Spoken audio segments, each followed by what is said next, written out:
Avec Christian, nous allons tenter de vous présenter le résultat d'un travail qui est celui de la construction d'un avis du Conseil économique et social. Nous allons prendre une grosse heure pour le faire parce que ce qui nous intéresse, c'est surtout d'échanger ensuite avec vous, même si la contrainte liée à la situation du Covid limite l'échange, mais on va quand même pouvoir trouver les modalités, et Bruno les a expliquées tout à l'heure pour le faire. Avant de commencer, je voudrais en notre nom à tous les deux remercier le collectif des organisateurs, plus particulièrement celles et ceux qui sont à l'initiative de cette opération, saluer les collègues de l'université populaire. Nous avons avec Christian rencontré la Fédération nationale, je crois, des universités populaires. Nous devons d'ailleurs intervenir à leur Assemblée générale nationale, mais elle est aussi reculée de mois en mois compte tenu de la situation du Covid. Bref, vous dire à toutes et à tous combien nous sommes contents de venir devant vous, mais surtout avec vous, causer d'éducation populaire. Ce que nous allons vous présenter ce soir, ça n'est pas le rapport de Christian Chevalier ou de Jean-Carl Deschamps. C'est l'avis voté par la troisième chambre de la République, le Conseil économique, social et environnemental. C'est un élément important car cet avis nous a échappé. Même si nous sommes ceux qui avons eu la charge de le porter, on dit chez nous rapporter, on est les rapporteurs, c'est pas beau, mais ça peut avoir une fonction agréable quand même. Il n'empêche que cet avis n'est pas le nôtre. Alors, quelques mots rapides pour resituer la construction d'un avis du Conseil économique, social et environnemental, dit le CESE, et je le dirai comme ça si vous l'acceptez pour gagner du temps. Cette chambre, c'est la troisième de la République. Elle est inscrite dans la Constitution. Elle est, avec le Sénat et l'Assemblée nationale, la chambre de la consultation de la société civile. C'est la chambre qui rassemble 233 membres, dont Christian et moi-même, qui représentons les organisations de la société civile, les entreprises, les syndicats. C'est le cas de Christian, qui a été très longtemps, et l'est toujours, un des plus hauts responsables d'un des syndicats d'enseignants bien connus, mais aussi les associations, les structures d'éducation ou de protection de l'environnement, le groupe des jeunes. Nous pourrions faire le tour comme ça. Au total, 18 groupes rassemblent les 233 conseillers, et ces 18 groupes qui représentent d'une certaine manière une société, sont à l'image de la société, travaillent hebdomadairement dans 9 sections. On n'appelle pas ça des commissions chez nous, mais des sections et 3 délégations. Chacune de ces sections, dont celle de l'éducation et de la culture dans laquelle nous siégeons avec Christian et qui a travaillé sur cet avis, travaille pendant de 3 à 6 mois sur un avis. Chacune de ces sections est composée de représentants de tous les groupes. Et c'est donc dans cette section, à partir du travail proposé par les rapporteurs, en l'occurrence ici Christian et moi-même, que la section oriente, décide, et décide même de chaque mot, puisque comme c'est une assemblée de la Constitution, nous travaillons comme au Sénat et à l'Assemblée nationale avec une première lecture après plusieurs semaines de travail, puis une deuxième lecture avec des amendements mot à mot. Mot à mot. Donc nous sommes vraiment là dans finalement le résultat d'un travail collectif. Alors Christian ou moi, par certains côtés, sommes déçus. Nous aurions souhaité pouvoir aller plus loin. Par d'autres, nous sommes très heureux. Mais globalement, ce que nous voulons vous dire, c'est que ce travail, nous l'avons fait parce que nous avons une certitude. C'est qu'il était nécessaire de redonner ou de remettre la question de l'éducation populaire dans le débat public. Et ce qui nous amène devant vous aujourd'hui, ce qui nous a amené à Pau, ce qui nous a amené dans l'Est, ce qui nous a amené à Cherbourg, ce qui nous amènera à Montpellier, bref, là où nous allons et nous avons un certain nombre de présentations, c'est toujours le même objectif. Ça n'est pas de faire un cours ou une conférence sur l'EduPop, c'est de vous proposer, j'allais dire, matière à débattre, finalement un prétexte pour débattre de l'éducation populaire. Christian? Je prends donc le relais puisque nous allons nous succéder comme ça et intervenir à deux voix tout au long de cette conférence. Jean-Carl vient de le dire, c'est donc dans ce cadre, dans le cadre de la commission éducation, communication, culture, qu'avec les collègues nous avons travaillé. Et pour travailler de façon efficace, nous procédons à des auditions d'un certain nombre de personnalités, des chercheurs, des praticiens, des universitaires. Nous nous sommes même déplacés à Beauvais pour aller voir une structure et fonctionner une structure. Et donc, nous avons fait environ une quarantaine d'auditions pour évidemment enrichir notre travail et surtout comprendre au fond ce qu'est l'éducation populaire, sa force, ses faiblesses et sa modernité, comme ça a été dit tout à l'heure. Alors, ce qui est assez intéressant à observer, c'est que lorsque nous avons fait le choix de ce sujet, dans cette section éducation, communication, culture, qui comprend une trentaine de membres, pour un certain nombre d'entre eux, nous parlions chinois, c'est-à-dire que éducation populaire ne renvoyait à rien de proximité ou de concept, par exemple. Certains d'ailleurs, exprimant d'ailleurs des réticences, alors je ne sais pas si c'est le mot populaire qui posait problème, renvoyant au Front populaire, mais certains, quand on a commencé à aborder le sujet, voyaient dans l'éducation populaire, au fond, un groupe de gauchistes, ou en tout cas des gens qui étaient plutôt marqués à gauche, voire mélenchonistes, comme ça nous a été dit au départ. Je dis ça sous forme d'anecdote, mais ça montre quand même, au fond, l'invisibilité de l'éducation populaire pour une partie assez importante finalement de la population et visiblement pour une partie de gens de la société civile organisée, comme l'a dit Jean-Carl, dont on aurait pu penser que le mot éducation populaire avait un certain écho. Et évidemment, quand on a commencé à travailler, on a commencé à expliquer à travers les auditions ce qu'était l'éducation populaire. Et c'est là où certains se sont rendus compte, au fond, de ces dimensions et de ces multiples dimensions. Parce que lorsqu'on étudie la question de l'éducation populaire, on étudie beaucoup de sujets. C'est bien sûr l'engagement, la solidarité, la citoyenneté, le bénévolat, le militantisme, l'éducation, mais aussi le monde associatif, et même plus globalement d'ailleurs, l'histoire de notre République, puisque éducation populaire et valeurs de la République sont extrêmement liées.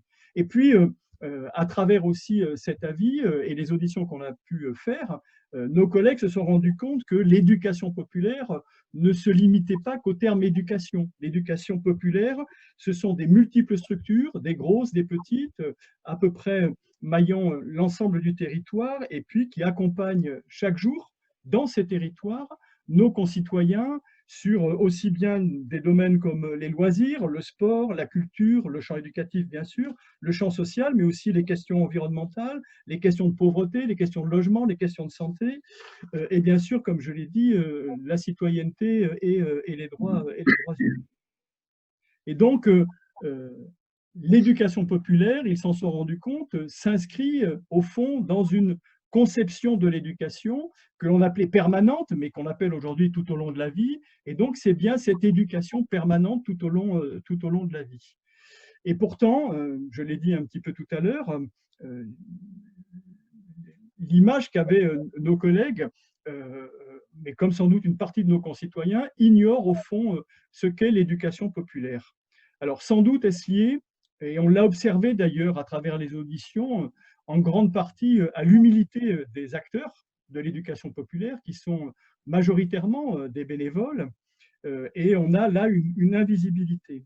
Et une invisibilité telle que lorsqu'on a commencé à faire des recherches pour travailler sur cet avis, à l'intérieur du CESE, donc on regarde si par le passé on a déjà traité la question, ou dans le CESE, ou dans les CESER, qui sont les conseils économiques, sociaux, environnementaux régionaux, et on s'est rendu compte qu'il y avait très peu de travaux, et en tout cas au niveau du CESE, aucun avis n'avait été rendu depuis la création du CESE, en tout cas jusqu'à ce que, dans les archives que nous avons, sur cette question-là, Ce qui est d'ailleurs assez paradoxal quand on regarde la composition du CESE, et on peut observer que sans doute un bon tiers des membres du CESE sont soit des militants actifs de l'éducation populaire, soit des gens qui sont passés à un moment donné ou à un autre de leur existence par des structures de l'éducation populaire.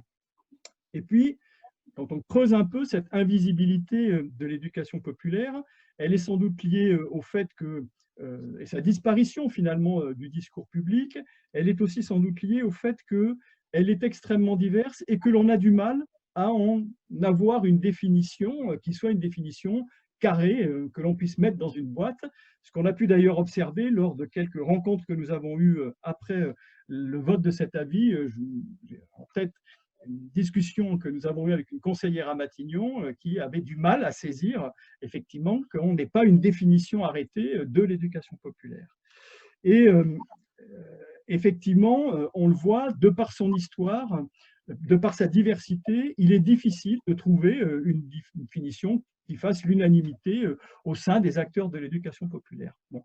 Pour autant, dans la section, nous avons non pas essayé de trouver une définition, ça aurait été sans doute présomptueux de notre part, mais au moins de repérer des constantes qui nous paraissent être des identifiants forts de ce qu'est l'éducation populaire, et nous en avons repéré 6.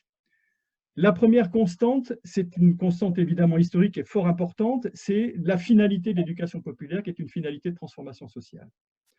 La deuxième, mais qui est liée à la première, c'est évidemment son objectif d'émancipation, et d'émancipation individuelle, mais aussi collective, les deux étant intimement liés. Troisième constante, c'est son attachement à une pédagogie active, à des démarches, à des méthodes qui reposent sur la bienveillance et sur un principe qui est évidemment extrêmement important, c'est que chaque individu est porteur de savoir et au fond que nous sommes tous à la fois des sachants mais aussi des apprenants. Quatrième constante, et elle est importante, on y reviendra d'ailleurs plus tard, c'est la capacité de l'éducation populaire à évoluer avec son temps et sa capacité à expérimenter, à tâtonner et au fond à se muer en laboratoire de l'innovation sociale. Cinquième, c'est évidemment la structure même des associations, ou en tout cas des structures de l'éducation populaire, qui sont des structures à but non lucratif et donc qui relèvent de l'intérêt général. Et enfin, dernière constante qui est pour nous là aussi importante, c'est la question du territoire. Les structures de l'éducation populaire sont en forte proximité avec les territoires. Elles y développent des actions qui favorisent le lien social et aussi la qualité de vie des habitants finalement. Donc, vous voyez, ça n'est pas une définition, ce sont des constantes, mais qui nous ont paru très importantes à mettre en avant parce qu'elles définissent quand même largement un profil de ce qu'est l'éducation populaire. Jean-Carl. Nous avons attaqué nos travaux en septembre 2018. Et oui, avec le Covid, les confinements à répétition, les choses se décalent dans le temps. Mais en septembre 2018, pour faire référence à ce que disait Christian au début de son propos, eh bien, somme toute, dans notre section de travail, certains pensaient que l'éducation populaire, c'était un concept dépassé, vieillot, un peu même vieille France, peut-être même pour certains, vieux monde. Bref, une connotation, comme l'a dit Christian, qui interrogeait encore d'aucuns sur l'utilité de mobiliser la troisième chambre de la République, du temps et de l'énergie sur ce sujet. Et puis, quelques semaines plus tard, et pendant de nombreuses semaines, voire de nombreux mois, jusqu'à dans l'année 2019, il y a eu en France et dans le monde des mouvements. Rappelez-vous, les ronds-points se sont teintés de jaune. Il y a eu dans nos rues, dans les rues de nos villes, ici en France, mais partout dans le monde, des marches de jeunes, les marches pour le climat, les marches pour travailler, réclamer une réflexion et un engagement sur les questions environnementales plus fortes. Il y a eu des mobilisations citoyennes sans commune mesure avec ce qui se passait avant. Et dans ces mobilisations, dans les rues, sur les ronds-points, on s'est mis à réentendre une petite musique qui causait de justice sociale, d'émancipation, de participation au débat, et aux orientations sociales, économiques ou environnementales du pays. Une petite musique qui évoquait même le vivre ensemble, voire le faire ensemble. Bref, nous avons entendu des gens qui posaient une exigence d'écoute, de proximité, qui rappelaient leur volonté d'être acteurs et actrices de leur propre destin, mais aussi du destin collectif. Aujourd'hui, plus qu'une aspiration, une demande fondamentale. Or, ce que découvre alors la section à travers les auditions que Christian a évoquées, les rencontres, les déplacements, ce que découvrent tous les membres de la section, c'est que contribuer à ce que chacun ou chacune prenne conscience des enjeux auxquels doit faire face notre société, à ce que chacune ou chacun puisse s'approprier les situations et envisage d'agir et surtout d'inscrire son action dans une démarche collective et solidaire au service de l'intérêt général, eh bien, ce sont les objectifs sur le fond que posent devant nous les acteurs de l'EducPop que nous auditionnons. C'est ce qu'ils nous disent vouloir, sur le fond, comme objectif fondamental, défendre. Ils nous rappellent que l'EducPop s'inscrit dans un projet politique de justice sociale, d'émancipation individuelle, d'émancipation collective, auquel il faut d'ailleurs, nous disent-ils, très rapidement ajouter, amalgamer les questions d'écologie et de développement durable. Les acteurs de l'EducPop, quelle que soit leur provenance, il y a beaucoup de familles qui composent cette maison. On pense bien sûr aux associations, c'est la forme la plus classique et la plus nombreuse. Mais on peut aussi parler des mutuelles, des syndicats, mon cher Christian, des structures de l'économie sociale et solidaire, des fondations, des comités socio-économiques, ces anciens comités d'entreprise, ou encore, par certains aspects, des partis politiques. Et pas seulement parce qu'ils décident lorsqu'ils ont le pouvoir, mais aussi parce qu'ils proposent au débat politique un certain nombre de priorités. Eh bien, tous ces acteurs expliquent dans les auditions que leur objectif, leur finalité, c'est la formation permanente du citoyen. L'un d'eux, que je connais bien, l'a même, j'allais dire, rapporté, regroupé, rassemblé dans une maxime qui lui est chère. C'est la Ligue de l'enseignement lorsqu'elle dit que l'une de ses missions est de faire des électeurs et non pas des élections. Christian? Ton micro, Christian. Et, en effet, on voit bien les démarches de l'éducation populaire aujourd'hui apparaissent à travers ce que vient de dire Jean Cart. On a vu l'évolution, nous, dans les débats que nous avons pu avoir et dans les auditions que nous avons pu avoir, on a vu l'évolution de nos collègues de la section qui ont compris finalement, notamment à travers la crise des Gilets jaunes, qu'effectivement, il y avait dans l'éducation populaire, dans les démarches de l'éducation populaire, dans la finalité de l'éducation populaire, une véritable modernité dont il fallait s'emparer. Et ces démarches, ces méthodes de l'éducation populaire apparaissaient ou pouvaient apparaître comme des réponses à la crise de confiance que connaît, on l'a tous vu, la démocratie représentative. Il suffit d'observer le taux de participation, ne serait-ce qu'aux dernières élections municipales, alors que ce sont des élections de proximité. Donc on voit bien aujourd'hui qu'il y a une véritable défiance et une aspiration de nos concitoyens à comprendre le sens de la politique, voire à participer et à coproduire les décisions qui vont finalement impacter leur quotidien. Donc on voit bien qu'il y a des évolutions sociales, des évolutions importantes. Et cette démarche est particulièrement importante, évidemment. Alors, très clairement, ces démarches-là sont aussi, on le voit bien, dès lors qu'on a de la coproduction, de l'appropriation collective et individuelle, bien sûr, des choix qui peuvent être faits, des choix politiques, on voit bien que c'est aussi un gage très important d'apaisement social dans un pays où on a parfois tendance à évidemment monter au créneau assez rapidement.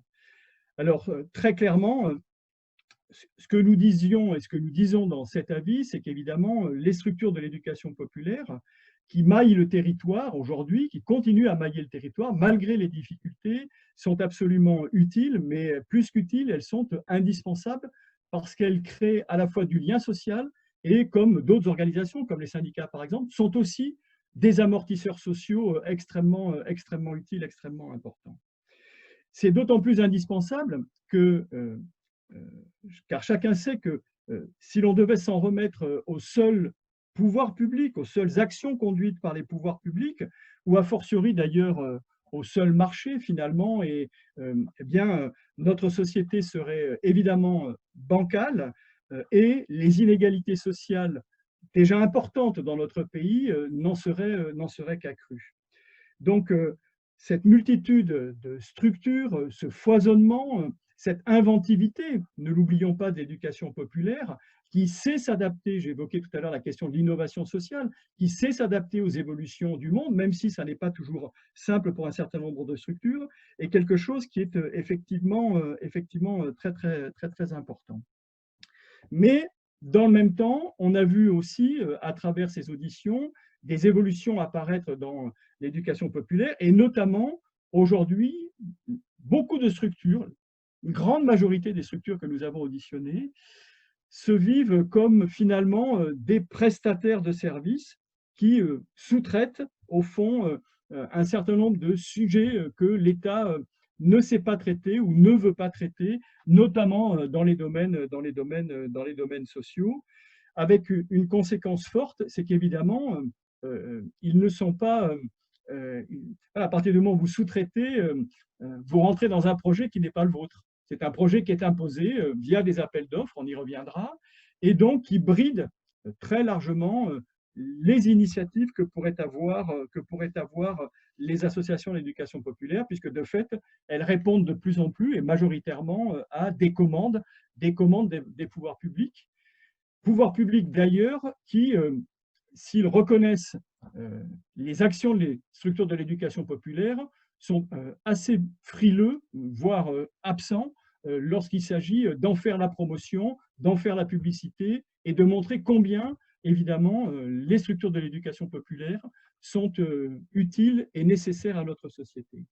Et on l'a encore vu ces derniers jours. Bon, voilà, lorsque la République est attaquée, lorsque des actions barbares, comme l'on a vu à Conflans-Sainte-Honorine, mais aussi à Nice, sont commises, lorsque les valeurs de la République sont remises en cause, c'est très largement vers les structures de l'éducation populaire que se tournent les pouvoirs publics, parce que ces structures-là, d'abord, elles existent, elles ont un savoir-faire, elles ont une histoire, et puis elles maillent, comme je l'ai dit tout à l'heure, l'ensemble du territoire.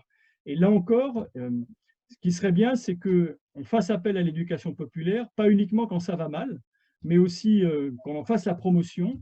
Ça nous a paru aussi un élément saillant dans les auditions que nous avons pu avoir.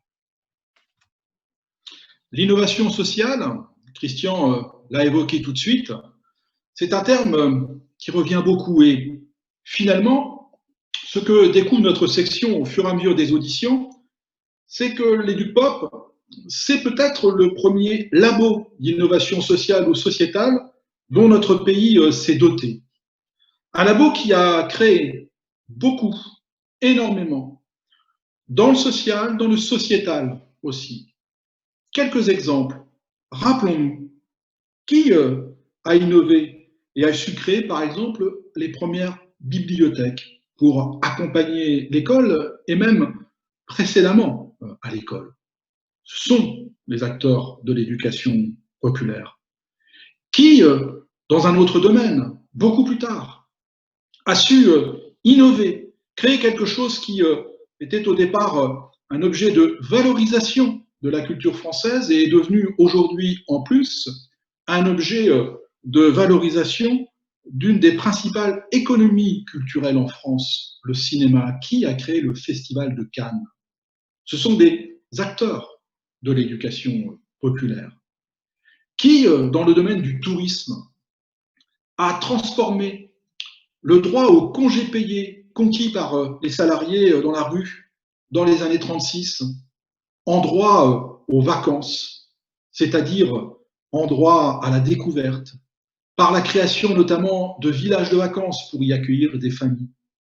Ce sont les acteurs de l'éducation populaire qui, plus récemment encore, a inventé les services civiques, cet outil qui permet à des jeunes de s'engager au service d'une action d'intérêt général, d'une association d'intérêt général, d'une structure d'intérêt général.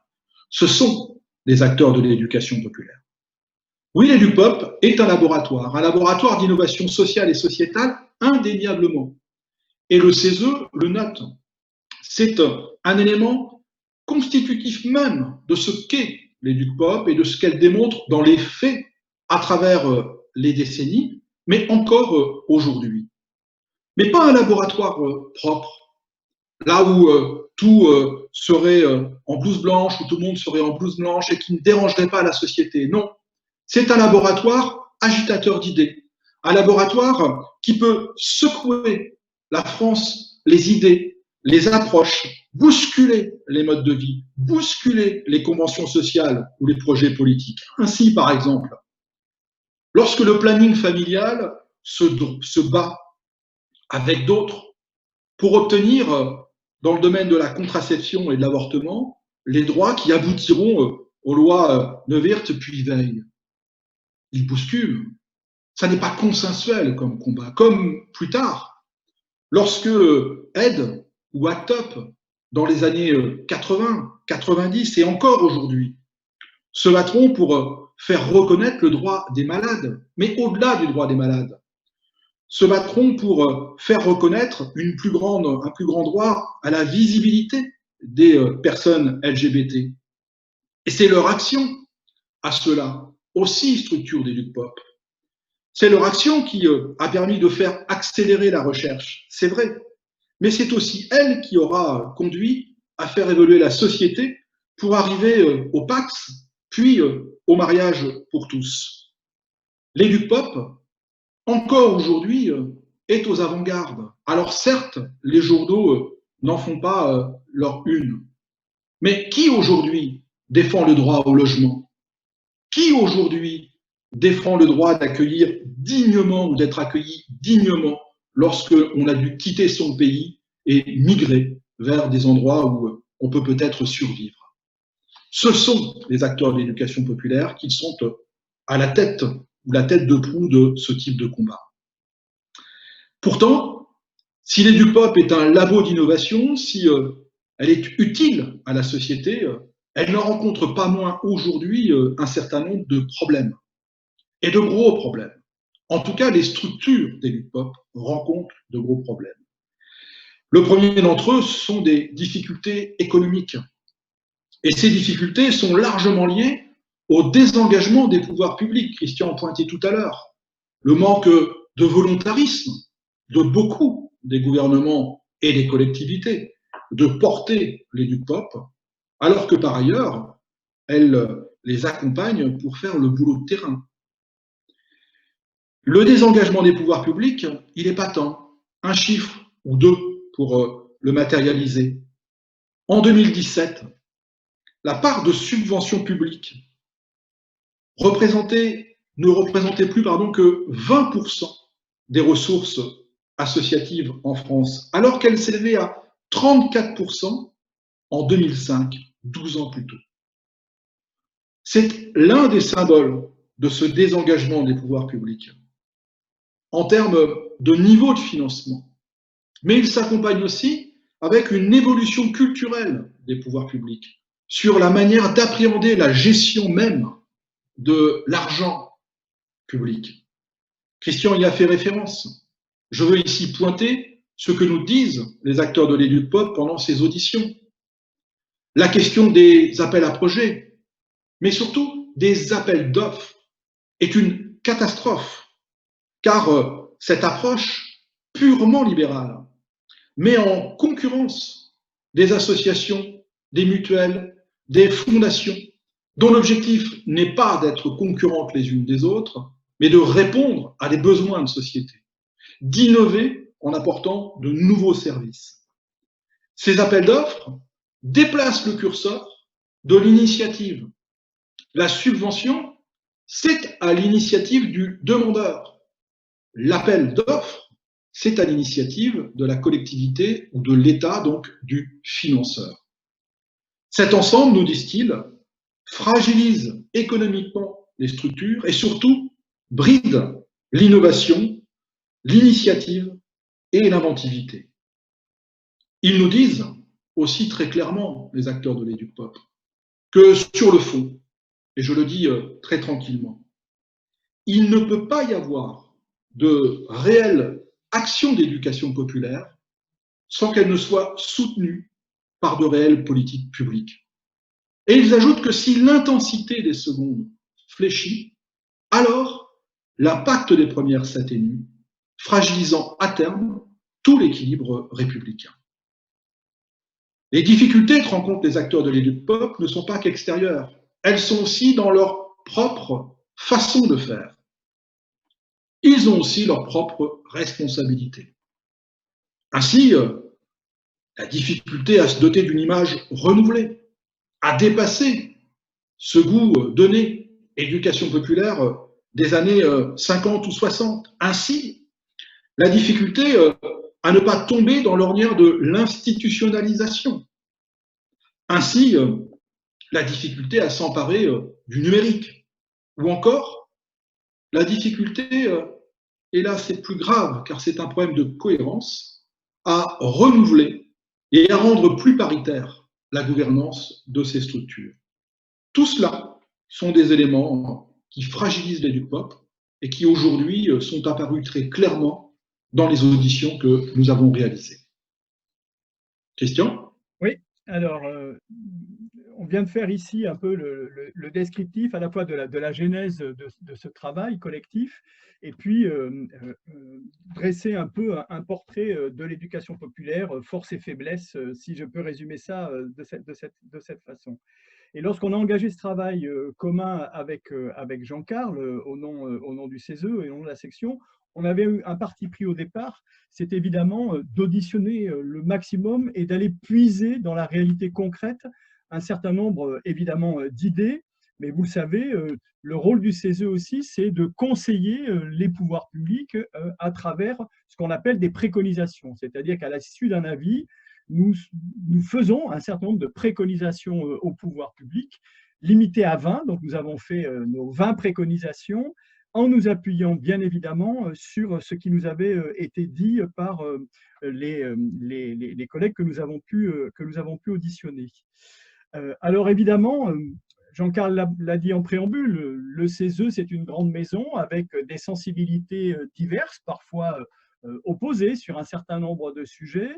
Et les préconisations que nous avons faites sont des préconisations qui sont un travail de coproduction, justement, puisqu'effectivement, nous y avons travaillé, il y a eu un certain nombre d'amendements, des refus, de nouvelles préconisations qui ont été proposées, et donc on a là 20 préconisations qui font sens et qui sont évidemment l'objet de compromis. Certains pensant qu'elles ne vont pas assez loin, d'autres pensant qu'elles vont sans doute trop loin.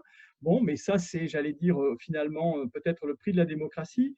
En tout cas, lorsque nous avons présenté cet avis en plénière et que le vote a eu lieu, c'est dégagé une très très large majorité en faveur de l'avis que nous présentions avec Jean-Carl, puisque sur 175 votants, 166 voix se sont exprimées pour soutenir l'avis que nous présentions et donc les préconisations qu'elle contenait. 5 voix se sont mises en opposition et 4 voix en abstention. Donc, nous avons là un large consensus. Et comme l'a dit Jean-Carl, ça n'est plus l'avis de Christian Chevalier, de Jean-Carl Deschamps, c'est l'avis du CESE. C'est donc au nom du CESE que nous portons, alors dans les réunions, conférences, débats comme nous les avons aujourd'hui, mais plus largement aussi auprès des ministres concernés directement par ce dossier, auprès de Matignon, je l'ai évoqué tout à l'heure, et auprès d'un certain nombre de décideurs, donc de politiques et de pouvoirs publics, qui ont à traiter cette question de l'éducation populaire. Donc nous allons maintenant non pas vous présenter les 20 préconisations, ce serait fastidieux, et puis elles n'ont pas toutes le même écho, ou semble-t-il le même poids. Nous allons en évoquer un certain nombre, quelques-unes, et à travers une présentation qui reprendra les 5 axes que nous évoquons sur ces préconisations. Donc, nous allons démarrer par des vidéos, c'est-à-dire que nous allons vous présenter une petite vidéo qui a été faite juste après l'intervention d'un certain nombre de personnalités que nous avons auditionnées. Et à partir de cette vidéo, nous déroulerons, alternativement Jean-Carl et moi, le fil des préconisations qui nous paraissent intéressantes à vous présenter. Donc, je vous propose peut-être de démarrer par l'axe 1. Il y a aussi une dimension, comment dire, d'observatoire, d'observation des pratiques d'éducation populaire. Aujourd'hui, en France, il y a très peu de lieux où on fait ce travail. Il y a un peu l'INGEP. L'INGEP, c'est une vingtaine de personnes. Si je compare, par exemple, avec les moyens qui sont dédiés en Allemagne dans le champ que recouvre l'INGEP, c'est-à-dire à la fois éducation populaire et jeunesse, il y a au moins 120 personnes qui travaillent sur ces questions au quotidien. Donc, observatoire, ça veut dire aussi plus grande visibilité, meilleure compréhension, outillage pour l'ensemble des acteurs, les acteurs politiques, que ce soit au niveau national ou dans les collectivités territoriales, mais aussi les acteurs associatifs. Laisser la possibilité à l'expérimentation, à l'innovation, sur des projets dont on ne connaît pas forcément l'aboutissement. Savoir pas forcément mettre des financements sur des choses un peu farfelues, mais donner la possibilité de développer des actions sans nécessairement, en matière d'éducation, de culture, de sport, connaître l'aboutissement, avoir le droit à l'erreur, en quelque sorte, ou à l'expérimentation.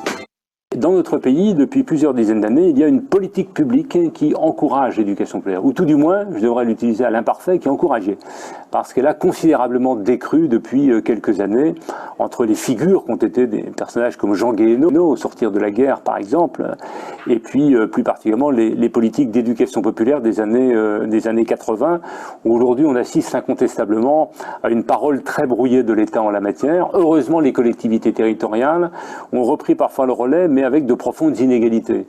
Donc ce qui nous semble important, c'est que l'éducation populaire continue à être une démarche volontaire, mais que l'action publique permette à cette démarche volontaire d'exister.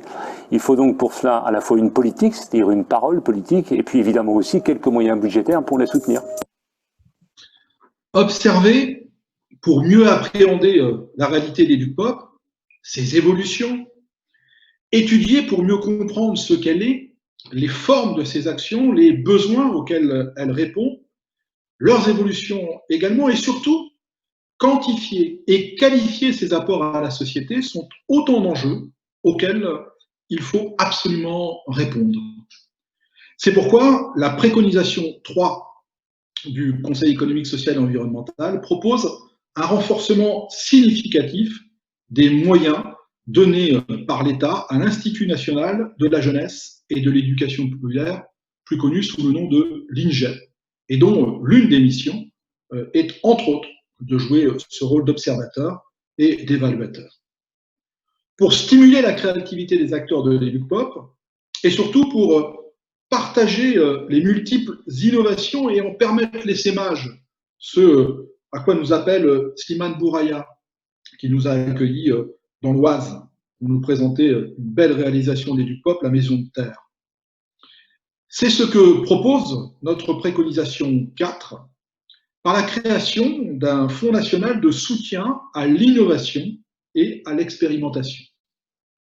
Enfin, parce que l'EducPop est multifacette, nous avons constaté qu'elle avait des difficultés de dialogue avec l'État.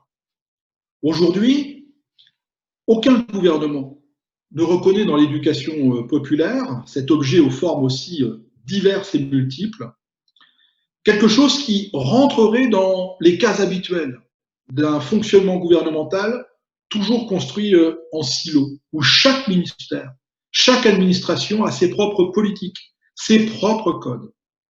C'est pourquoi nous formulons la préconisation 2.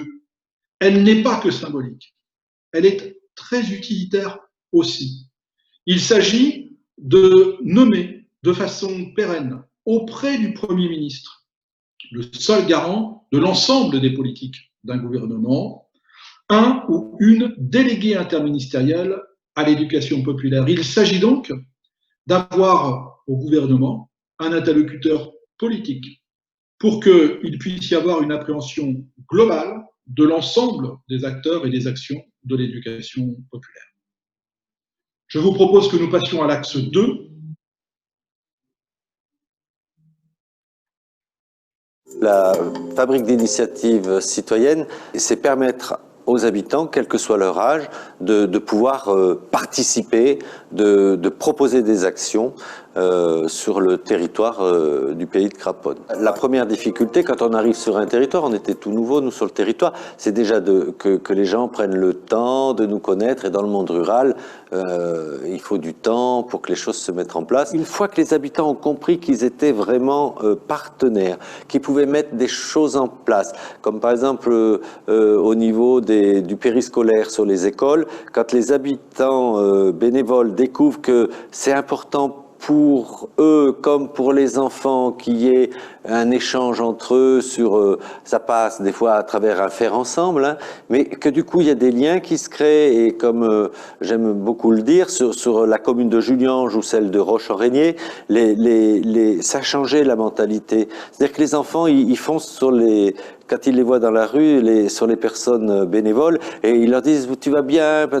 et du coup les parents aussi disent « mais pourquoi tu parles à cette dame, moi je la connais pas, eh ben, tiens viens, je te la présente, c'est la dame qui fait telle activité avec nous » et tout ça. Et du coup ça crée vraiment un vivre ensemble et des choses qui me semblent plus qu'importantes aujourd'hui. Alors, vous l'avez entendu, donc c'est le deuxième axe, pardon, c'est développer le lien social pour conforter la citoyenneté. Vous venez de l'entendre, Didier Luce, dans son propos, utilise deux termes importants, la question du temps et la question du territoire. Et effectivement, les questions éducatives sont des questions qui prennent du temps.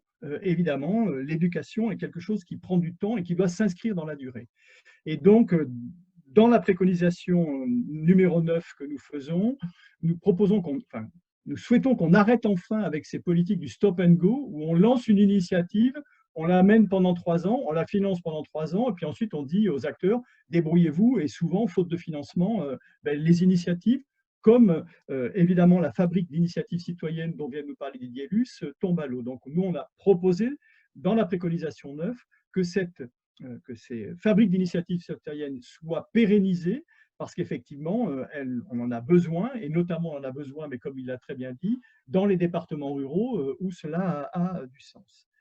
Dans le même état d'esprit, en matière éducative et en matière de territoire, nous avons souhaité, dans la préconisation 6, la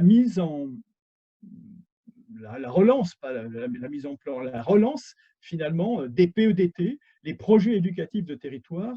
Souvenez-vous, c'est ces projets éducatifs de territoire qui avaient été lancés par Vincent Payon au moment du débat et de la mise en place des nouveaux rythmes scolaires, et avec une vision qui était une vision extrêmement intéressante et extrêmement moderne pour notre pays, parce qu'ailleurs ça se fait, c'était qu'effectivement, on ait une vision systémique finalement de l'éducation qui concerne aussi bien l'éducation nationale que l'ensemble des autres acteurs éducatifs.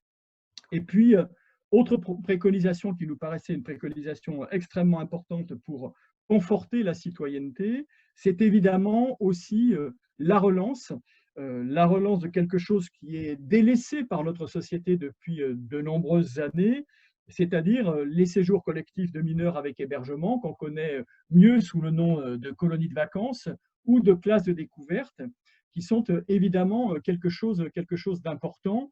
On vient de s'en rendre compte du reste avec la question et la crise du Covid, puisque les écolos sont revenus dans le débat public et ont retrouvé modestement quelques couleurs et quelques paroles, y compris dans le débat public et portées par les acteurs publics. Et puis, évidemment, sur cette question de la citoyenneté, le monde de l'entreprise ne peut pas en être complètement absent. Et vous le savez comme moi, ce qu'on appelait les comités d'entreprise, qui s'appellent désormais les comités sociaux et économiques, pour certains d'entre eux, avaient un engagement fort vis-à-vis de l'éducation populaire en proposant aux salariés et à leurs familles un certain nombre d'activités relevant de ce champ-là, sauf que les comités socio-économiques, ça c'est dans les très très grosses entreprises, et que dans les petites entreprises, on n'a pas ce type de comité d'entreprise qui permettent évidemment d'accéder à ces prestations. Et donc ce que nous proposons dans la préconisation 10, c'est que l'on intègre désormais dans les conventions collectives, évidemment dans le cadre de la négociation sociale avec les partenaires sociaux, des mesures qui permettent d'accompagner les salariés qui ne relèvent pas directement d'un CSE, mais qui pourraient bénéficier, comme ça existe, on en a trouvé quelques exemples, qui pourraient bénéficier évidemment de prestations qui relèvent de l'éducation populaire. Axe numéro 3.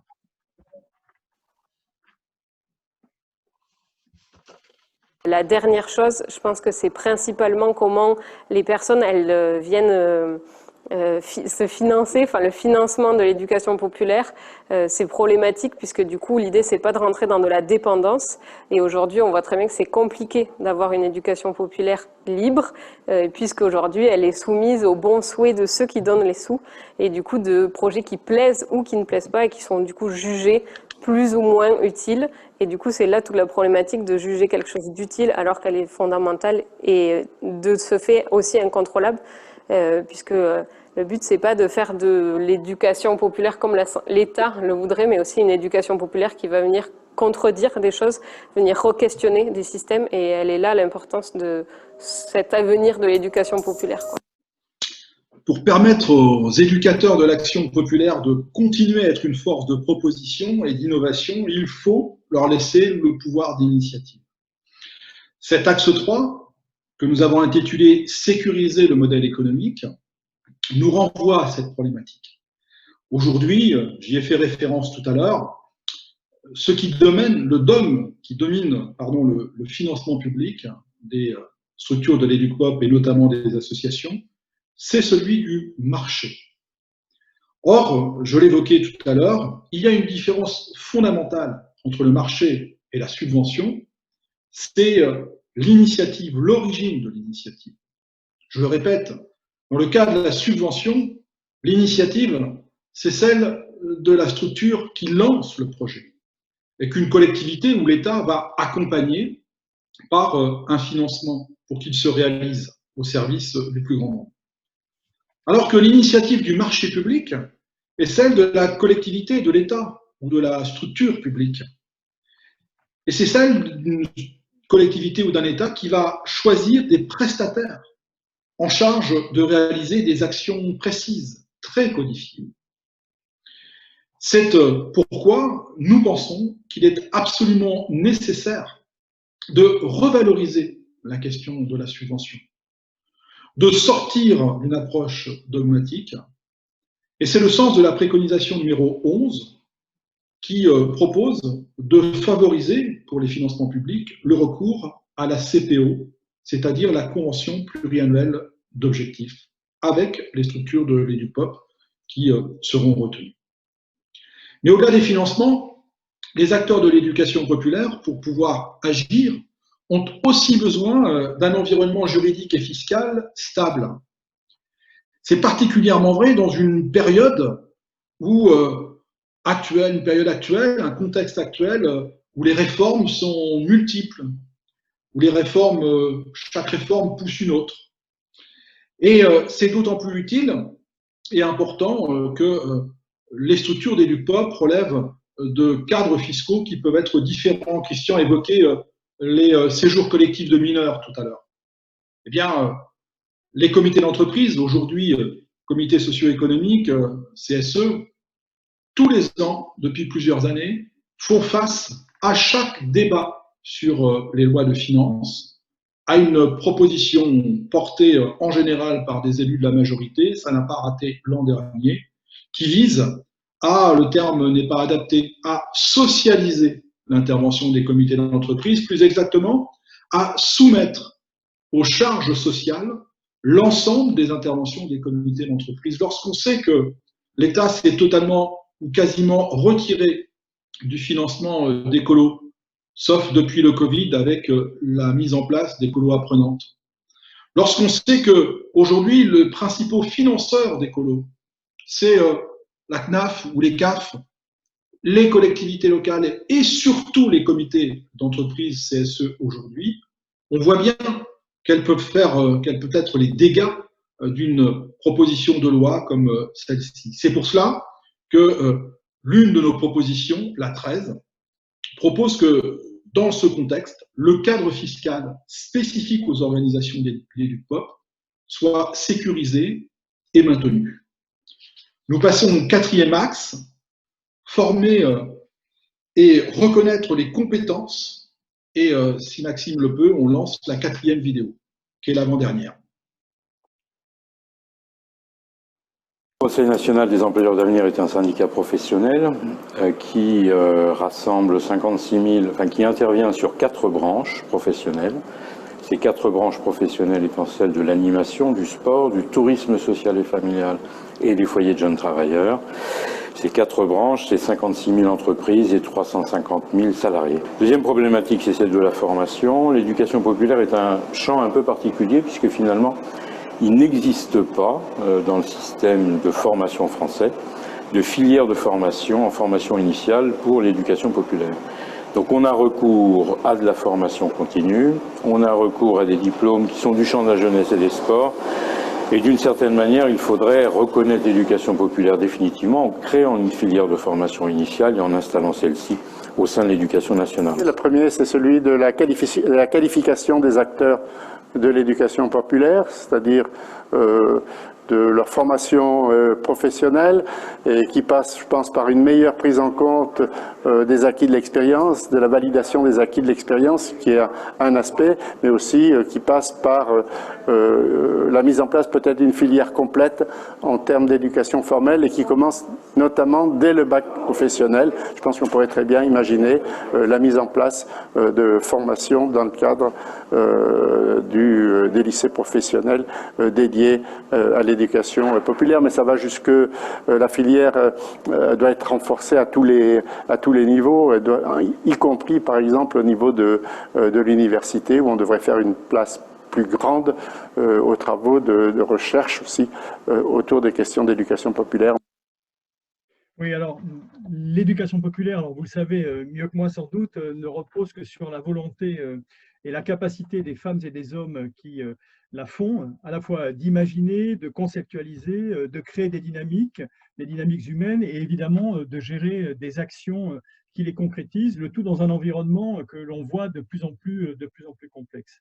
Et donc la question de la formation des acteurs est extrêmement importante. C'est pourquoi nous proposons dans la préconisation 14 que soit identifié et coordonné avec l'ensemble des acteurs concernés l'offre de formation initiale et continue aux métiers relevant de l'éducation populaire. Vous l'avez entendu, la question d'une formation professionnelle, voire d'un bac professionnel, a été évoquée par les 2 intervenants, même si la préconisation ne reprend pas ces termes précis. Et puis, au-delà des professionnels, évidemment, l'éducation populaire, c'est des centaines de milliers de bénévoles sans qui, évidemment, les actions conduites ne pourraient pas exister. C'est pourquoi nous proposons là aussi, dans la préconisation 16, un investissement fort dans la formation de ces bénévoles. Et pour cela, nous pensons qu'il faut abonder de façon très significative le FDVA, le Fonds pour le développement de la vie associative, qui a été particulièrement mis à mal au cours de ces dernières années et donc sous-doté. Donc il faut lui redonner des moyens financiers de façon à densifier très clairement la formation des bénévoles. On passe maintenant à l'axe 5 sur l'engagement et la gouvernance. Dans la société, comment on fait pour qu'aujourd'hui les jeunes et les moins jeunes aient le temps de s'engager et qu'on ne soit pas dans un engagement volontaire.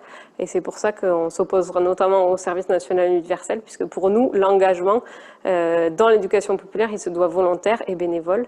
L'éducation populaire, il y a plusieurs choses. Déjà, il faut que ça soit aujourd'hui une éducation populaire du faire et plus une éducation populaire du de la parole.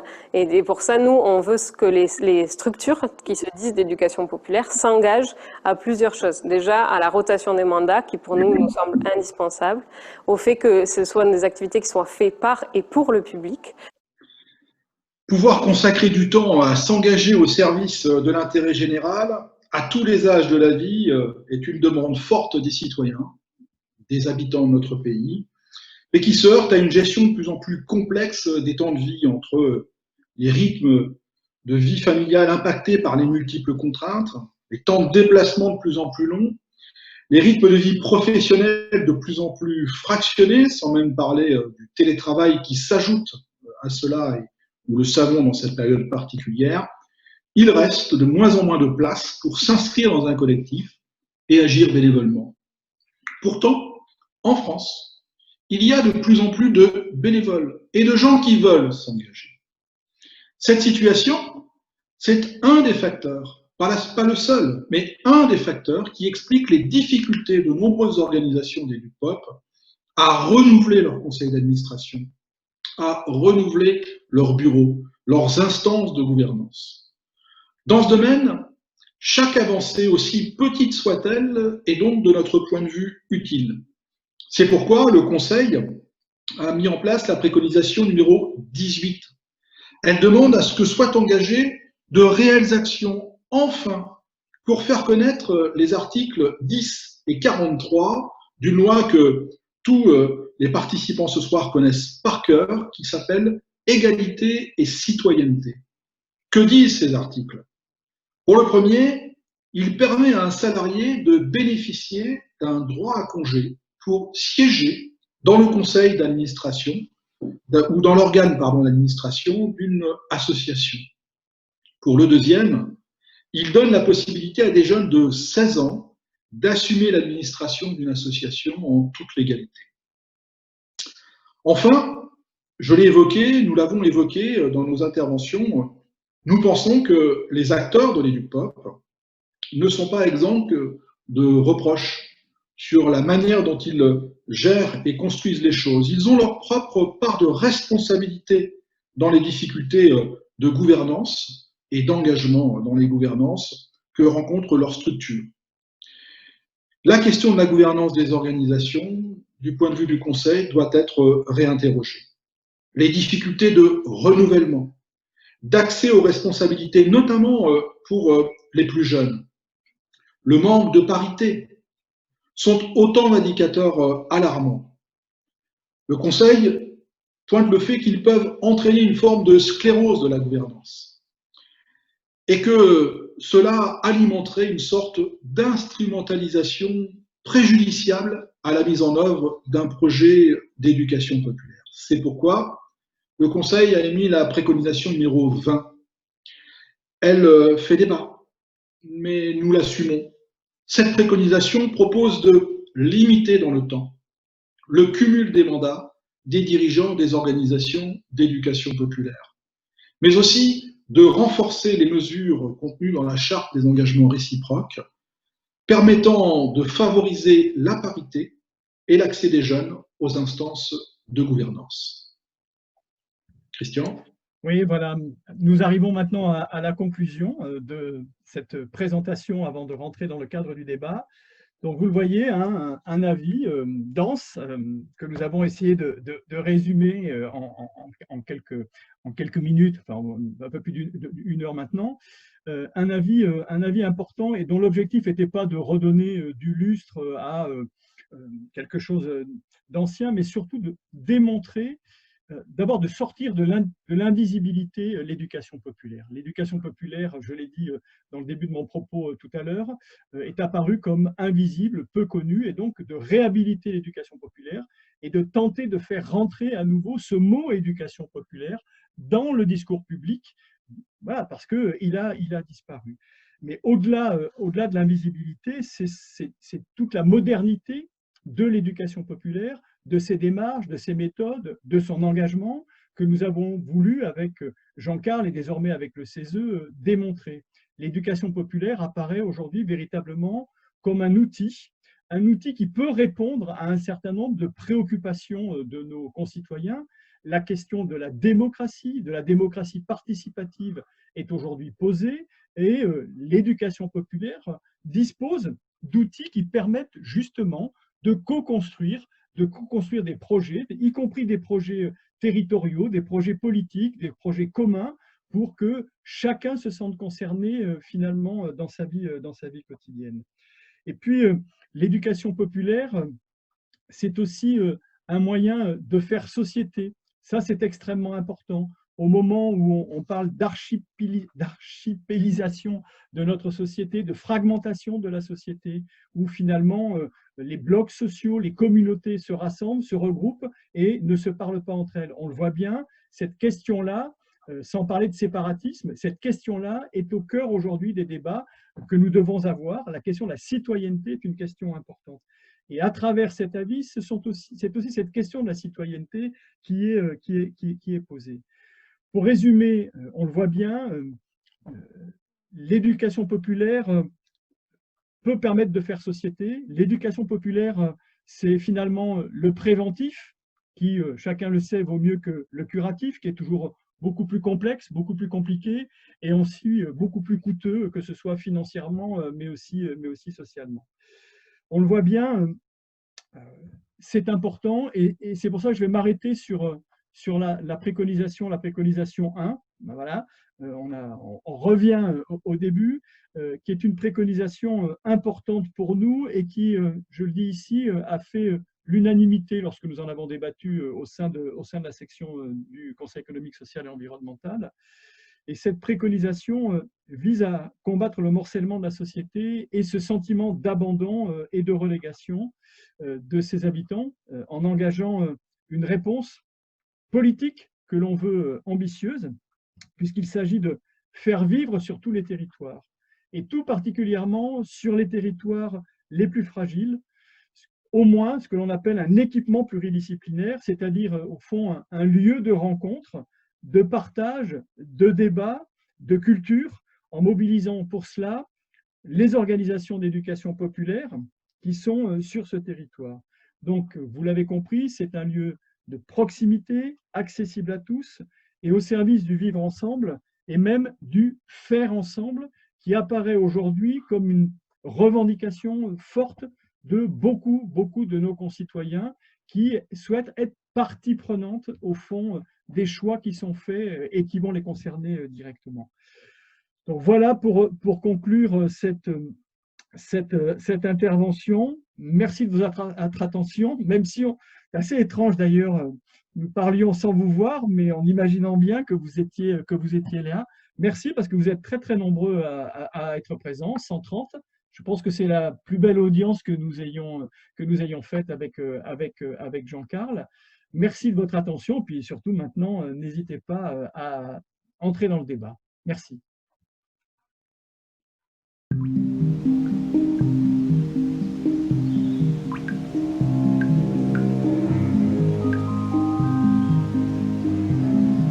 Et éducation nationale, c'est une longue et vieille histoire, à la fois de proximité, d'éloignement, de regard en chien de faïence.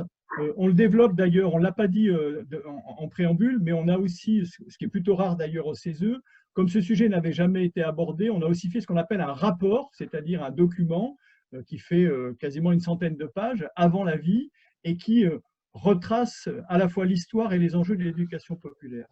Et évidemment, dans cette histoire-là, on voit que les liens entre l'éducation populaire et l'éducation nationale ont parfois été extrêmement forts et avec des périodes où les choses se sont fortement distendues. Bon. Nous, ce que nous pensons, Jean-Carl et moi, c'est qu'évidemment, Jean-Carl et moi et d'autres sans doute, c'est qu'effectivement, il y a une véritable complémentarité entre les deux. Bon. Et j'y reviens, mais on évoquait tout à l'heure la question des PEDT, la question des rythmes. La question des rythmes, c'est sans doute l'occasion manquée de ces dernières années, l'occasion politique manquée pour finalement, à travers le PEDT, avoir une vision globale de ce que c'est que l'éducation et une vision complémentaire entre l'éducation nationale, qui évidemment enseigne un certain nombre de connaissances, de compétences, de culture, etc., mais l'éducation populaire qui vient en complémentarité, non pas se substituer, enfin les deux peuvent fonctionner. Et l'enjeu, l'ambition qu'avait la réforme des rythmes, c'était finalement de rapprocher ce qui, d'ailleurs, historiquement était porté par les précurseurs de l'éducation nationale, c'était évidemment de rapprocher les deux dans, je ne sais pas comment dire, dans un global, dans un collectif qui était celui de la complémentarité, dans l'intérêt quand même aussi des enfants. Enfin, l'éducation populaire permet, les structures d'éducation populaire, on le voit d'ailleurs, on l'a vu au moment où les rythmes fonctionnaient avec les activités périéducatives, on l'a vu, venaient apporter des éléments que ne pouvait pas apporter l'éducation nationale. Donc cette complémentarité, elle est fondamentale et d'ailleurs, elle devrait se poursuivre d'ailleurs dans le cadre de la formation initiale et de la formation continue, des enseignants. Donc on a raté ce coche, me semble-t-il, et on l'a raté pour longtemps parce que je renvoie à cette histoire récente. Voilà. Mais je pense qu'on a là quelque chose à faire. Juste un dernier élément. Enfin, là encore, l'histoire montre que pendant longtemps, d'ailleurs, on a parlé des colos, c'était beaucoup les instituteurs, ensuite quelques professeurs des écoles qui étaient aussi à la fois les directeurs de colos, des animateurs dans les colos, etc. Donc il y avait un vrai lien entre l'éducation nationale et l'éducation populaire. Et un certain nombre de nos collègues de l'éducation nationale, notamment dans les années 60, 70, 80, sont allés chercher dans l'éducation populaire des démarches pédagogiques innovantes à l'époque, voilà, les fameuses pédagogies actives, pour pouvoir les importer dans l'éducation nationale, qui étaient quand même loin de cela. Et on est encore un peu, me semble-t-il, sur ces schémas. Peut-être juste pour ajouter deux éléments à tout ce que vient de dire Christian et que je partage. À la fois un élément sur le lien et un élément sur le conflit potentiel. Je vais commencer par le lien, en étant peut-être un peu provocateur, mais dans une société où se développe de plus en plus l'opposition entre savoir et croire, pour que l'école ne soit pas un îlot de réflexion, il faut qu'il y ait par ailleurs des structures qui créent du lien, et pas seulement du lien social, mais aussi du lien de pensée, du lien pour construire, du lien intellectuel, du lien d'idées, du lien de débat. C'est le rôle des structures d'EduPop. C'est leur job, c'est ce qu'elles nous disent quand elles nous parlent de former le citoyen. Alors elles ne le disent pas de la même manière quand elles sont une structure de sport, ou qu'elles sont une structure de théâtre. Mais sur le fond, ce qui caractérise leur démarche, c'est que toujours, c'est une démarche collective et qui s'inscrit dans le collectif. Et le collectif en dehors de l'école, c'est essentiellement l'éducation populaire, pas que, mais essentiellement.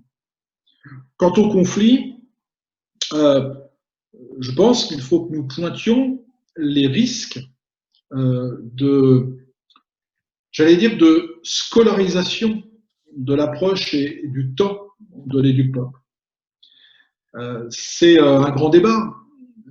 Il y a aujourd'hui un ministre de l'Éducation nationale qui est aussi ministre de la vie associative. Ça n'est pas le premier, il y a eu d'autres exemples. Mais au cours des longues décennies qui viennent de s'écouler, il y a eu très peu d'exemples de ministres de l'éducation populaire. Récemment, une seule, très éphémère, Valérie Fourniron, en 2012, après l'élection de François Hollande, était ministre de l'éducation populaire. C'était dans son appellation. Si je dis ça, c'est parce que la question du lien entre l'EduPop et notamment les structures associatives et l'école est un vieux débat. C'est très interdépendant. Et bien évidemment, il faut toujours être prudent dans l'interdépendance, à faire que le mot dépendance garde toute sa place, pour que l'une et l'autre se nourrissent. C'est l'un des points de conflit que pour ma part je vois et sur lequel je crois il faut être vigilant.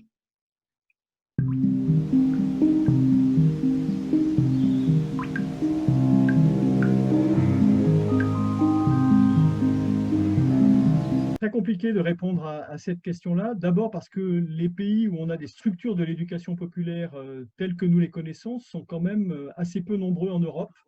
C'est le cas de la Belgique, c'est le cas d'Italie, à ma connaissance. Je ne sais pas, Jean-Carl, si tu en connais d'autres.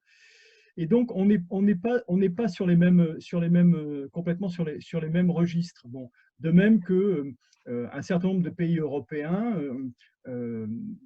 ont un service public d'éducation qui est quand même très différent. Allez, si vous prenez le Danemark, c'est très largement privatisé. Si vous prenez les Pays-Bas, aux Pays-Bas, c'est la structure. Les établissements sont des établissements autonomes qui recrutent eux-mêmes leurs enseignants. Donc, on n'a pas un système tout à fait identique.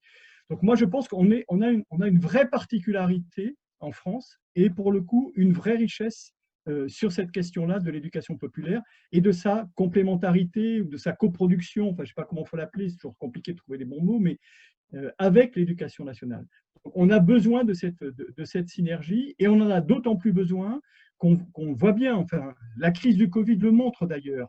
Donc, on ne peut plus être, me semble-t-il, sur un système éducatif qui soit un système éducatif très descendant, très hiérarchisé, et où finalement l'autonomie des enseignants, l'autonomie pédagogique est quand même parfois difficile à conduire. Et après, parce que je l'ai vu dans le chat, il y a une question qui est posée sur ça, mais là-dessus qui me paraît importante, la question évidemment de la formation initiale des enseignants est une question fondamentale.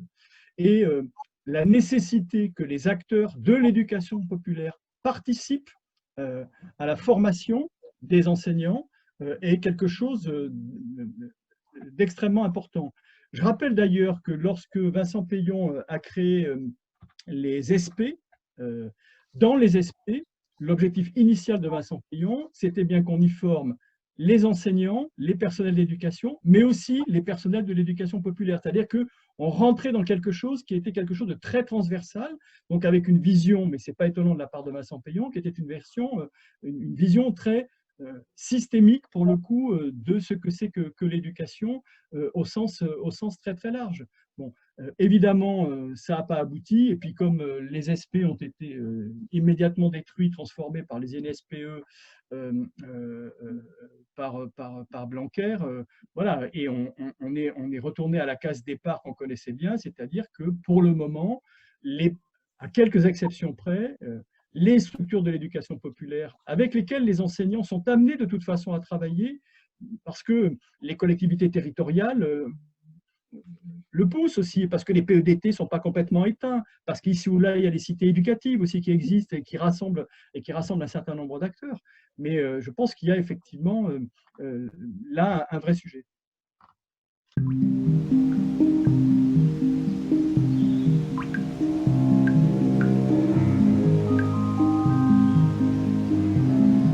Des questions de fond qui nécessiteraient chacune non seulement un développement, mais aussi un échange.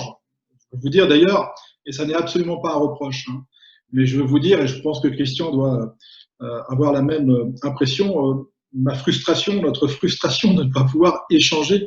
La réponse à une question, c'est pas l'échange, et c'est la limite du système. Je pense que comme nous, vous auriez préféré qu'on soit dans un dialogue, parce que sur une question comme ça, il n'y a pas de réponse. Nous n'avons pas, du point de vue du rapport, de réponse à cette question. Nous avons des avis.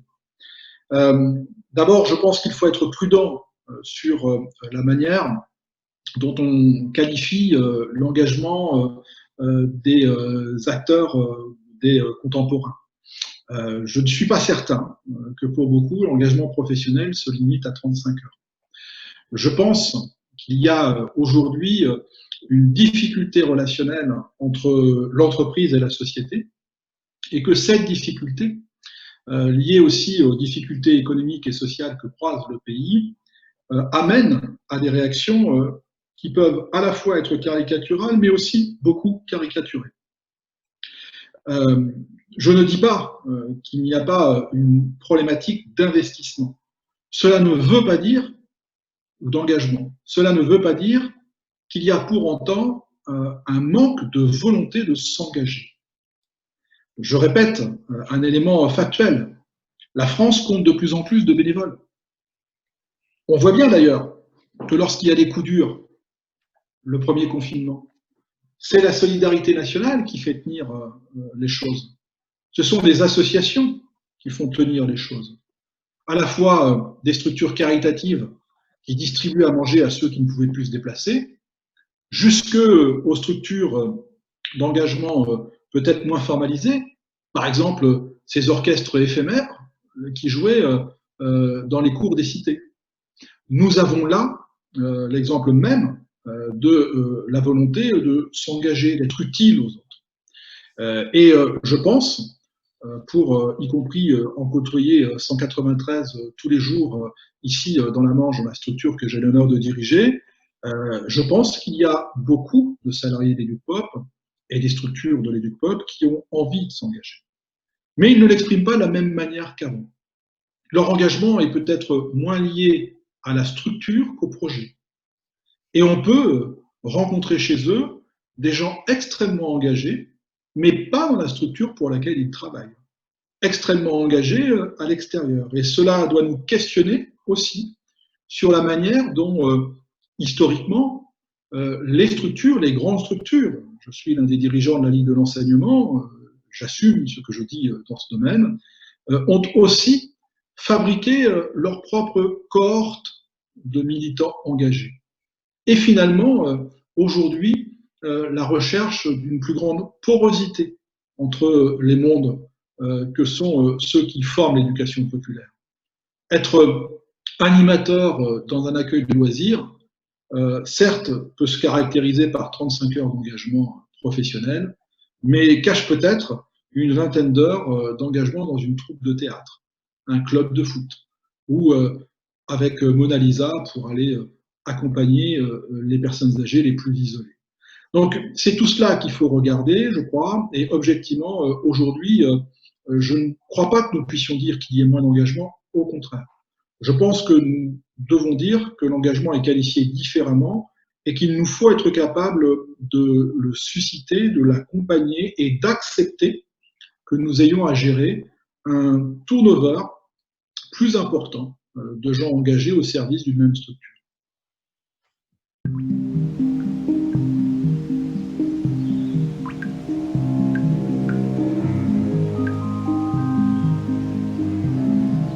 Je me hasarde et puis voilà, c'est-à-dire que là on est dans l'auto. Je ne sais pas quelles sont les chances.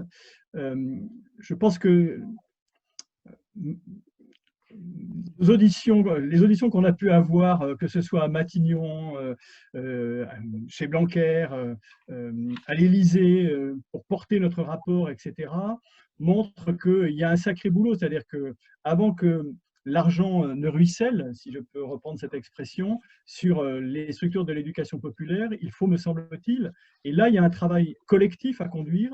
Il faut convaincre, d'abord il faut faire connaître l'éducation populaire, je le disais, elle est quand même invisible, en tout cas peu visible, et qu'elle est visible de ceux qui la pratiquent et d'un environnement proche, mais finalement elle est peu visible de nos concitoyens, d'une partie de nos concitoyens en tout cas, et puis elle est absente évidemment de beaucoup de politiques publiques, qu'elles soient nationales ou territoriales. Donc il y a un véritable enjeu qui est celui-là. Bon.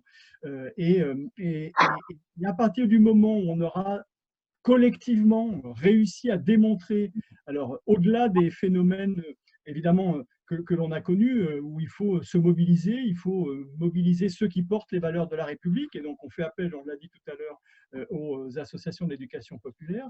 Je pense qu'il y a sans doute ce travail-là à mener aussi bien au plan national qu'au niveau local.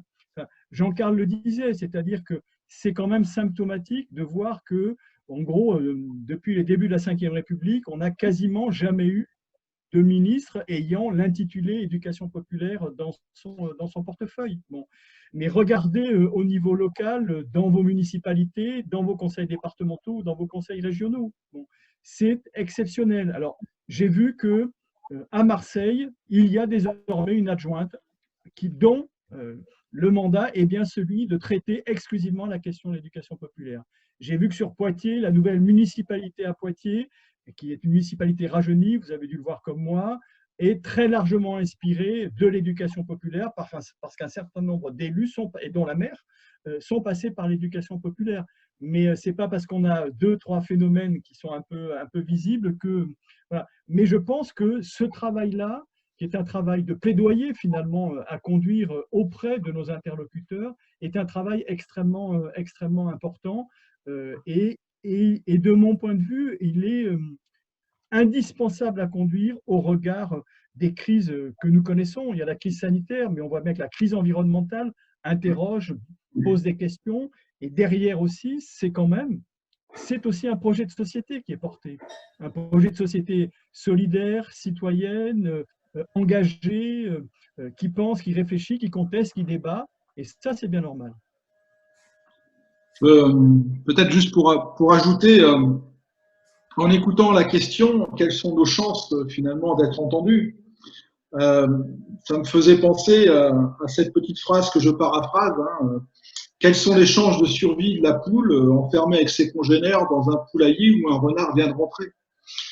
Objectivement, les chances d'obtenir que la globalité du financement des associations, puisque la question posée portait sur les associations, vers de la subvention plutôt que du marché public sont quasi nulles.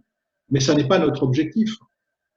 L'objectif du Conseil économique, c'est de poser le cadre qu'il observe, mais pas le cadre de Christian Chevalier, observé par Christian Chevalier ou Jean-Pierre Deschamps, le cadre observé par une représentation de l'ensemble des groupes qui constituent la société civile de ce pays. Dans la section, nous avions un représentant du monde des entreprises, pas n'importe qui, ancien patron de Coca-Cola France. Nous avions un représentant des professions libérales. Nous avions un certain nombre de représentants pour qui l'EducPop était quelque chose d'assez lointain. Je fais cliché quand je dis ça, hein, parce que je pourrais prendre aussi d'autres collègues issus des syndicats, par exemple. Évidemment que la question des modalités de financement est un sujet qui a fait clivage. Pour autant, nous avons fait cette proposition. Et comme Christian l'a dit, elle a été votée à l'unanimité, moins 5 voix, 6 voix. C'est donc que, quelque part, l'ensemble des constituantes de la société civile disent « il est temps de faire quelque chose ». Alors, on peut considérer que ça n'a pas de valeur et qu'effectivement, cette chambre qu'on a l'habitude de caricaturer comme étant une chambre de vieux amis à qui on donne un peu d'argent tous les mois pour qu'ils puissent finir leur fin de vie professionnelle dans de bonnes conditions, mais pas pour faire des avis utiles. Si on voit le CESE comme ça, effectivement, il y a peu de chances que ça aboutisse. Mais le CESE, il a beaucoup changé. Et les représentants aujourd'hui au CESE, notamment depuis le dernier renouvellement, 72% de renouvellement il y a 5 ans, ont beaucoup fait évoluer la donne. Moi, je crois que lorsque l'ensemble de la représentation de la société civile exprime quelque chose d'aussi fort, il y a derrière un certain nombre de petits clignotants qui s'allument chez les décideurs de l'action publique. Alors ça prendra du temps, ça va nécessiter aussi d'arrondir les choses. Notre objectif n'est pas d'interdire le marché public, c'est pas ce qu'a dit le Conseil. On dit même dans le rapport que le marché public a des vertus. Mais notre objectif, c'est de faire que l'éducation populaire ne soit pas considérée comme la variable de réparation d'un système libéral aux dégâts manifestement aujourd'hui à contrôler. Et c'est donc que nous retrouvions de l'équilibre, y compris en sortant du dogme. Hier pouvait être celui de la subvention pour non associatif, devenu aujourd'hui celui du marché public ou de l'appel à projet. Ça nécessite pour nous de prendre la responsabilité de faire le constat et de faire la proposition. Ensuite, c'est une bagarre politique qui nous échappe. Nous pouvons l'amener, Christian ou moi, chacun dans nos structures, mais c'est une bagarre politique qui nous échappe. Notre rôle à nous, c'est de parcourir la France pour expliquer ce que nous avons vu de l'EducPop et ce qu'il serait nécessaire de faire. La bagarre politique, c'est aux citoyens de la mener, et je suis pour ma part assez optimiste, malgré tout ce qui se passe, sur la volonté réelle d'essayer de repenser les modalités de financement de la vie, de l'action publique et entre autres du monde associatif.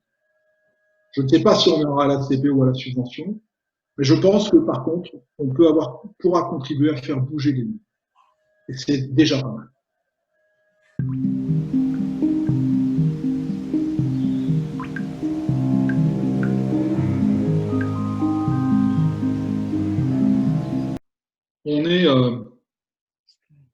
On est sur des sujets qui sont de fond et très larges, auxquels, là encore, nous n'avons pas de réponse dans nos fonctions de membres du Conseil économique, social et environnemental.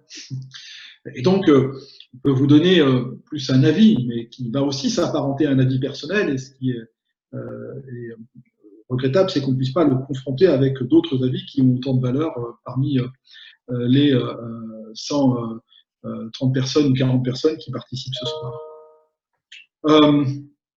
Oui, les valeurs sont communes, mais je ne suis pas certain qu'il y ait tant de distance que cela. Le monde du travail social est un monde assez large, et un certain nombre d'acteurs, pour ne pas dire la grande majorité, sont des acteurs des LUPOP. En tout cas, nous, dans notre approche, nous les avons intégrés là-dedans. Nous n'avons pas, sur le fond, noté de divergences lourdes. Il y a, par contre, des divergences très importantes dans la reconnaissance, des différences très importantes dans la reconnaissance et l'accompagnement de l'action des acteurs dits des LUPOP associatifs, par exemple, et du monde du social. Il y a de grandes différences de reconnaissance et d'accompagnement par la société, et notamment par le financement et les modalités de financement. Des modalités de financement qui, par ailleurs, peuvent aussi avoir une influence très lourde sur l'évolution même des projets associatifs de beaucoup des structures qui travaillent dans le social. Ce qui fait partie aussi de ce qui nous a amené à un certain nombre de préconisations, notamment sur la gouvernance, par exemple, des structures des LUPOP. Bon, voilà quelques éléments que je mets dans le débat. Je n'apporte pas une réponse de fond, hein, j'en ai bien conscience, et j'en suis désolé. Mais je ne partage pas l'idée qu'il faille entrer par une espèce d'opposition entre ces deux mondes. Je pense qu'il faudrait prendre le temps d'observer les évolutions, notamment depuis les années 60, de ces deux mondes qui ne sont pas si distants l'un de l'autre, puisque l'un fait en partie de l'autre. Et à partir de là, d'essayer d'en tirer un certain nombre de connaissances, voire d'analyses, pour pouvoir évoquer le sujet. En tout cas, moi, je ne partirai pas du même postulat.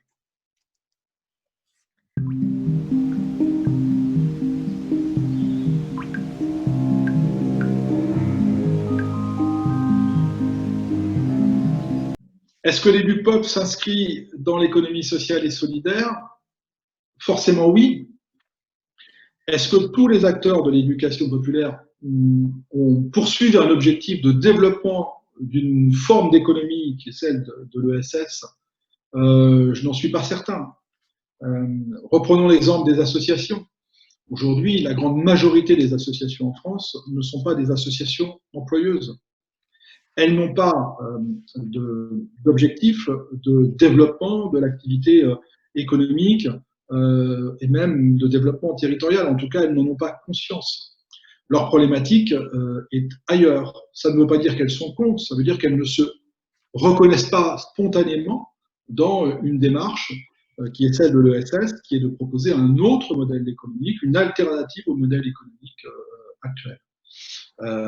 Je dirais qu'elles sont peut-être d'autant plus prudentes à s'y reconnaître que la question de l'ESS aujourd'hui, c'est aussi la question du périmètre que couvre cette forme d'économie particulière, notamment depuis l'entrée d'un certain nombre d'acteurs qui sont des acteurs dits de l'ESS officiellement, notamment dans la loi Hamon, mais qui sont aussi des acteurs qui poursuivent un objectif de rentabilité de leur investissement, ce qui, à l'origine, n'est pas tout à fait le cas de la plupart des acteurs de l'ESS.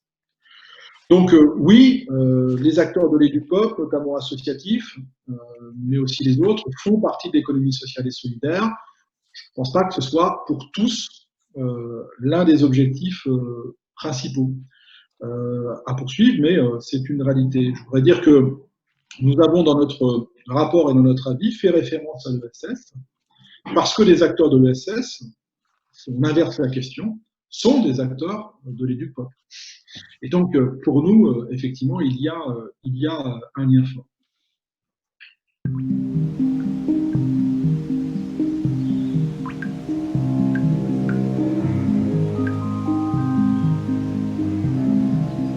Lorsqu'on a fait notre proposition de délégué interministériel, alors ça pourrait être un haut commissaire, mais ce n'est pas tout à fait la même chose. Bon, le délégué interministériel, on voit que l'éducation populaire, elle est transversale. Elle touche aussi bien la question de l'éducation, la question du social, la question de la culture, la question du sport, etc.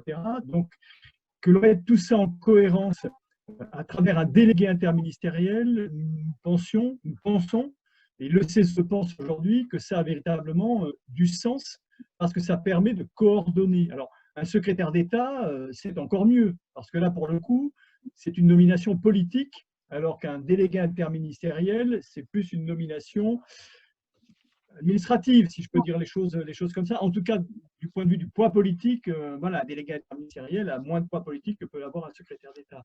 Vous le savez comme moi, l'utilisation des mots a un sens. La suppression de l'utilisation des mots ou l'absence de l'utilisation de certains mots a aussi un sens. Et le mot EduPop, dans le discours politique d'aujourd'hui, si vous regardez bien, il est quand même très circonscrit à une utilisation plutôt de partis assez tranchés, pour ne pas dire tranchants.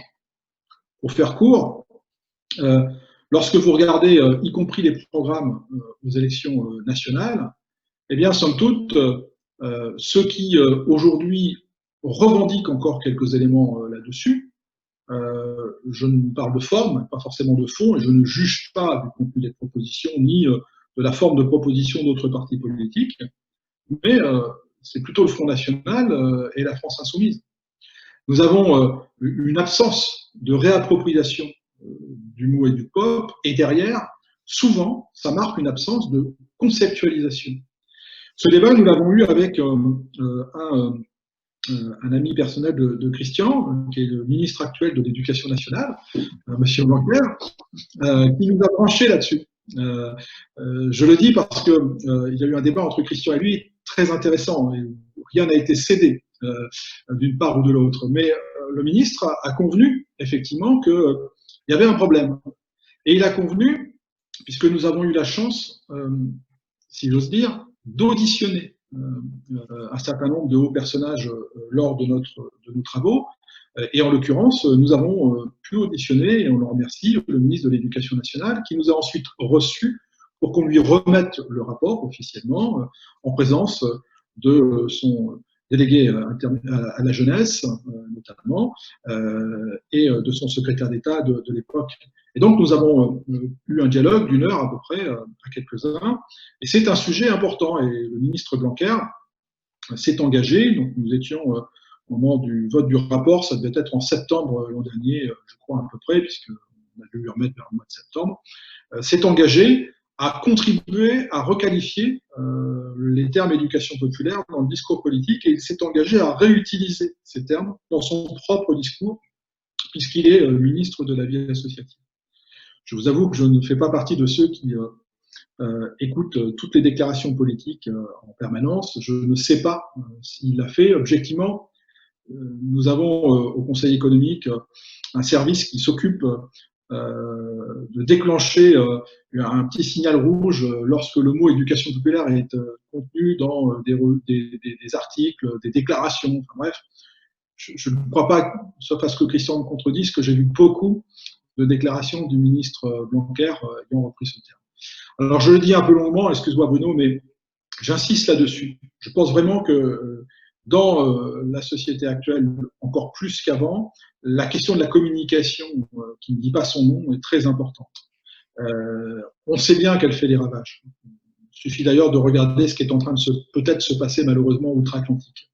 On sait bien quelle est son importance. Et l'on sait bien que cette espèce de blacklistage qu'il y a de ce terme est un élément négatif pour lui permettre de prendre toute sa place dans les politiques publiques.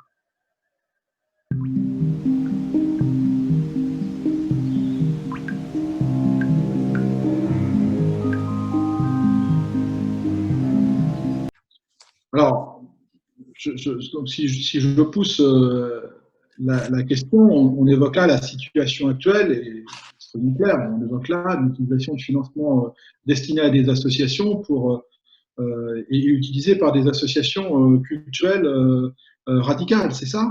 Alors, si c'est de cela dont on parle, enfin, globalement, hein, pour avoir été moi-même en charge d'affecter en tant qu'élu local et régional des financements publics pendant une précédente partie de ma vie, je crois qu'aujourd'hui, bien sûr, il existe des structures, vous avez employé le terme de détourner dans la question, qui détournent l'objet du financement, et pas le financement en tant que tel, mais l'objet du financement, bien évidemment. Mais très sincèrement, on est loin d'une situation qui serait importante au sens, elle est importante au sens du fond, mais importante en volume par rapport au financement public. Je mets en garde sur l'imprudence qui consisterait finalement à jeter l'opprobre sur les financements associatifs. Les moyens de contrôle dont disposent les collectivités et l'État sont très importants pour aller voir si l'action pour laquelle ils ont versé des fonds publics est bien utilisée. Ceux qui gèrent aujourd'hui des associations savent très bien que, y compris pour des subventions locales, quelquefois de petites subventions, il faut à la fois remplir beaucoup de documents de demande, mais aussi beaucoup de documents de compte rendu. Donc d'ailleurs, on peut se demander s'ils sont tous utilisés et valorisés. Il y a une réalité de contrôle qui, de mon point de vue, interdit toute surprise par rapport à cela. Vraiment.